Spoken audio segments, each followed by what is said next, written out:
great Odin's raven! No! You're very impressed with yourself, aren't you? No! Oh, right! To call you stupid would be an insult to stupid people! No! People are dumb, panicky, dangerous animals, and you know it. No! Stupid boy. Did IQs just drop sharply while I was away? No! Well, Mike, it's time to go to our duds of the week. And you know what? I'm going to start this one off with one of your New York Giants. I'm going to start this off with Eli Manning in his performance Monday night against the Detroit Lions.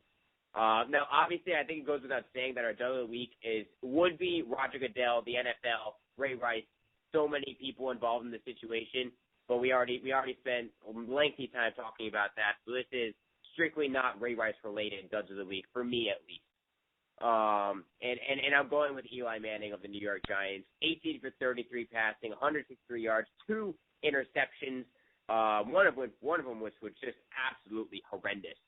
And I mean, I guess it's him. I guess I choose Eli Manning because he's the quarterback of your Giants offense. But when your offense musters up 97 yards, that's it, and he has a QBR 27.8, man.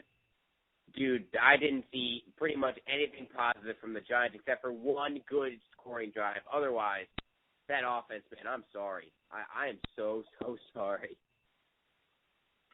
Yeah, we did not look good. It's safe to say that we did not look good against the Lions. And honestly, I didn't expect much from this game. I think that the further we are in the season, I think the better the offense is going to be. And it's kind of tough because that means we have to suffer some growing pains throughout the first couple games of the season. So I really didn't expect too much out of the offense, although I didn't think it was going to be this bad. I was more this kind of goes into my dud of the week, which I had a couple because I didn't know which one you were going to say. But because mine was going to be Victor Cruz, just because he had a lot of drop passes, and it just didn't look like he was fighting for the ball. On one of Eli's picks, probably the play that really bothered me was Eli. It was I don't even remember what half it was. The game's just a blur to me, unfortunately. And Eli was rushing out of the pocket. He throws across his body. He didn't get enough on the ball. So part of it is Eli's fault because Cruz was open. But Cruz kind of just stood there and waited for a defender to get in front of him and pick and just pick the ball off. And that really bothered me because in Cruz, I don't see like that fire.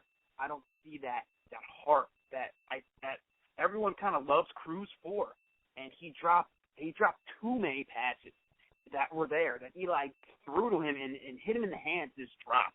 And so that was going to be my dud of the week. But the other dud that is also getting some traction because and it's almost being not negated or just not talked about that much because of the Ray Rice situation is this Danny Ferry situation with the Atlanta Hawks. I mean, great point.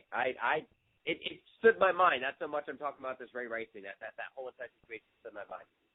Yeah, I mean, Danny Ferry, for those who don't know, he's getting wrapped up right now with Brace's comments. I think it's been reported that he might have been quoting whether it be a scout or somebody else in the office, but you know, Danny Ferry, the general manager of the NBA team, the Atlanta Hawks, is going to get disciplined. They don't know how severe it's going to be, but he made some comments towards, now current Miami Heat player Luol Deng, former Duke great, and in your mind, the most underrated player in the NBA. He is it's not even close. He's by far the most underrated player in the NBA. Well, I mean, I can go an entire podcast talking about Luol Deng, but for this, I think Adam Silver might have came out and said that Danny Ferry shouldn't be fired.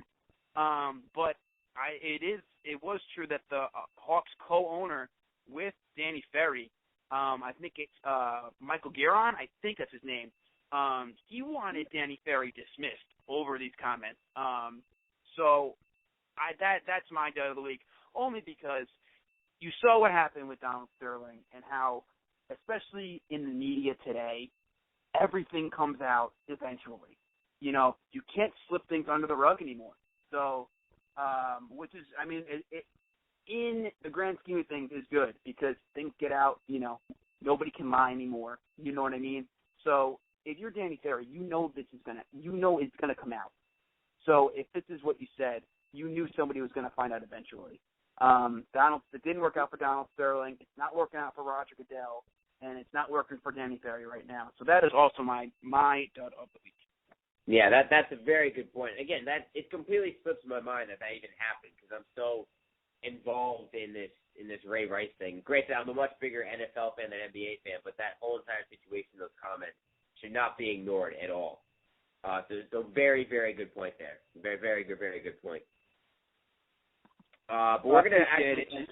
I think the big problem... I mean, I also have a big problem with it just because you can't be bagging on my man Luol Deng. You can't. Anytime somebody comes at Luol Deng, I'm going to have a problem with it. You got a straight man crush on Luol Deng. I do. He's one of my favorite Duke players of all time, by far. And he only played for a year. Oh, I love him. All right. Well,